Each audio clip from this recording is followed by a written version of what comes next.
Hello students, maths फंडा with Dilip Jha में आपका स्वागत है। हमने बहुत सारे वीडियोस बनाए हैं, आप लगातार वीडियोस को देख रहे हैं, ये बहुत अच्छी बात है।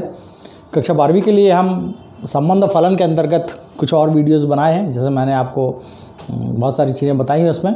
और संबंध फलन और चित्रण उसको समझने के लिए मैं आपको रिकमेंड करता हूं कि मेरे कक्षा 11वीं के जो वीडियो हैं, जो कार्तीय गुणा और संबंध फलन के जो 4-5 भाग हैं, उन भागों का आप देख लें कक्षा 11वीं के वीडियोस को, तो आपको इन सारी चीज़ों में और भी जानकारी मिलती चली जाएगी।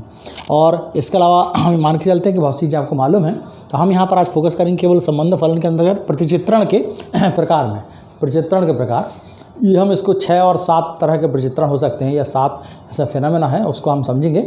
इसके लिए मैं प्रत्येक आपको 2-2 भाग में समझाऊंगा। हमारे इस प्रतिचित्रण के प्रकार के 3 वीडियोस बनेंगे, आप इनको देखेंगे। आज हम शुरू करते हैं संबंध पर प्रतिचित्रण के प्रकार में।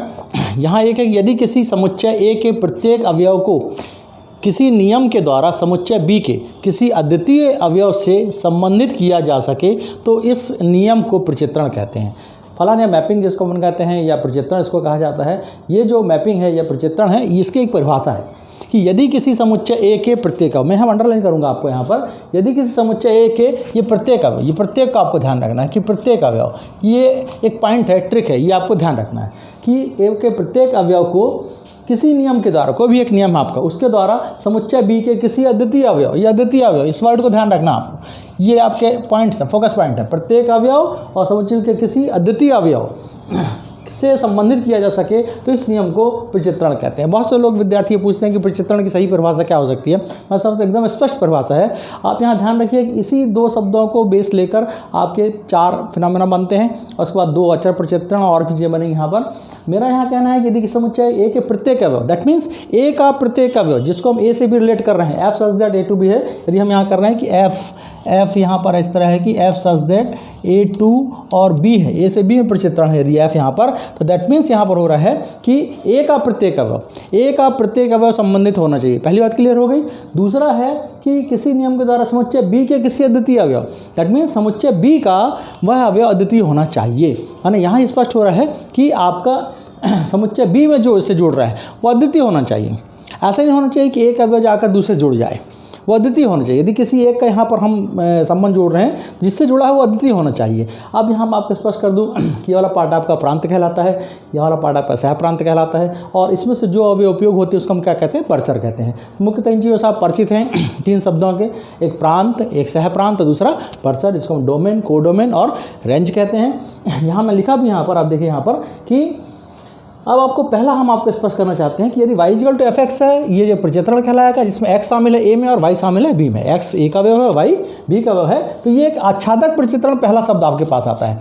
इसको अपन आच्छादक प्रतिचित्रण कह रहे हैं, इंग्लिश उसको हम इसको ऑन्टो मैपिंग भी कहते हैं। तो क्या है आच्छादक प्रतिचित्रण? आच्छादक प्रतिचित्रण वह है, इसकी भी एक अलग परिभाषा, ये परिभाषा मैपिंग की है। प्रतिचित्रण किसे कहेंगे? कई बार इस स्थिति में आती है कि संबंध क्या है और फलन क्या है।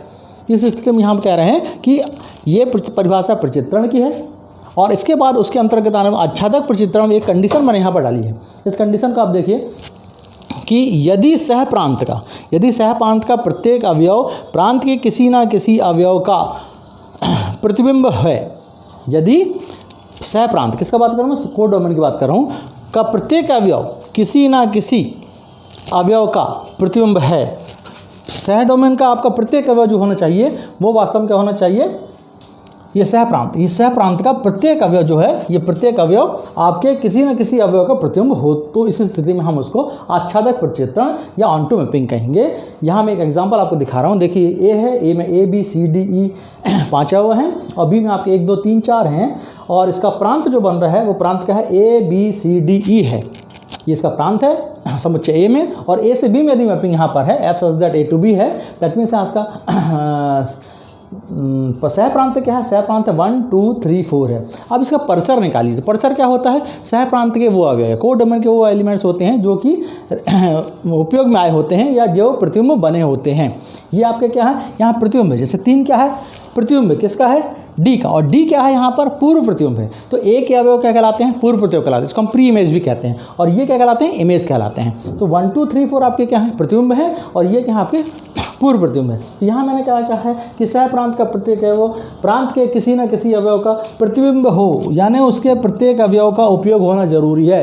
दैट मीन्स जो बी समुच्चय है उसका प्रत्येक अवयव उपयोग होना चाहिए, एक भी अवयव खाली नहीं होना चाहिए, एक भी अवयव ऐसा नहीं होना चाहिए कि किसी अवयव का प्रतिबिंब ना बना हो। यह कहलाता है आपका आच्छादक प्रचित्रण, इसको अपन ऑन टू मैपिंग कहते हैं। ऑन टू आच्छादन एक शब्द होता है, इसको अपन कहते हैं आच्छादन पूरा छा जाना, यानी यहाँ पर जो प्रत्येक अवयव बी का पूरी तरह छा गया। देखिए आप बी का कोई भी अवयव यहाँ पर खाली नहीं है, एक एक अवयव यहाँ पर उपयोग में आ गया है। ए 1 से जुड़ा है, या 1 अपन कहते हैं 1 प्रतिबिंब है ए का, 2 भी प्रतिबिंब है बी का, और 2 प्रतिबिंब है किसका सी का, और 3 यहाँ पर प्रतिबिंब है डी का, और 4 प्रतिबिंब यहाँ पर ई का। ये यहाँ पर आपको केवल यही इस पर ध्यान रखना है कि आच्छादक प्रचित्रण ऑन टू मैपिंग किसको कहेंगे, उसको कहेंगे जहाँ पर कि एफ ए बराबर बी हो। एफ ए बराबर मतलब एफ ए यहाँ पर आपका रेंज है।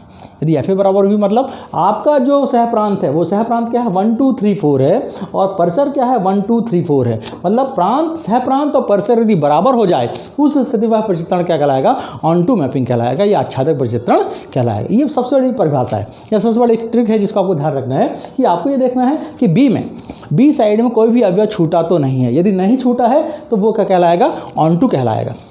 और हम आगे देखते हैं यहाँ पर दूसरे उसमें कि अंतःक्षेपी प्रचित्रण क्या है। अंतःक्षेपी प्रचित्रण को हम इनटू मैपिंग भी कहते हैं। तो इनटू मैपिंग के अंतर्गत आप देखिए इसमें मैंने फिर से अलग परिभाषा दी है। 3 परिभाषा मैंने आपको दी है, एक प्रचित्रण की, एक आच्छादक प्रचित्रण की और एक अंतःक्षेपी प्रचित्रण की, जिसमें कहा यदि सह प्रांत में एक या एक से अधिक ऐसे अवयव हों, तो सह प्रांत में एक या एक से, और यहाँ भी हम किसका उपयोग कर रहे हैं, सह प्रांत का।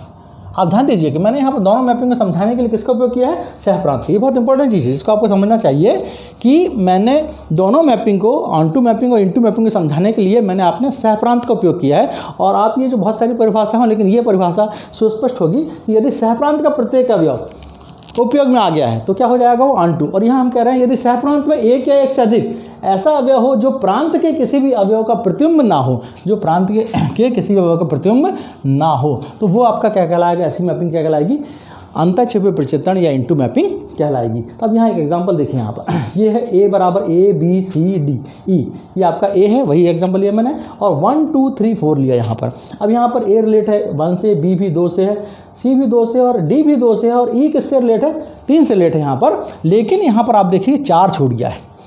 अब देखिए यहाँ पर आप इनटू और ऑन टू मैपिंग में यहाँ आप देखिए कि जब ऐसी स्थिति बनेगी, यहाँ एक अवयव 4 ऐसा है जो एक या एक से अधिक कोई भी अवयव ऐसा मिल जाए किसमें, सह प्रांत में, जो कि किसी भी प्रांत का प्रतिबिंब ना हो। 4 एक ऐसा अवयव है जो कि प्रतिबिंब नहीं है, किसी भी अवयव का प्रतिबिंब नहीं है, 4 यहाँ खाली है। इसलिए आपको ध्यान रखना है, ये वाला मैपिंग क्या कहलाएगा आपका, ये इनटू मैपिंग कहलाएगी।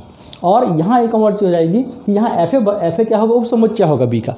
वहाँ एफ ए यानी कि जो परिसर था, परिसर और सह प्रांत आपस में बराबर थे, या रेंज और कोडोमेन बराबर थे।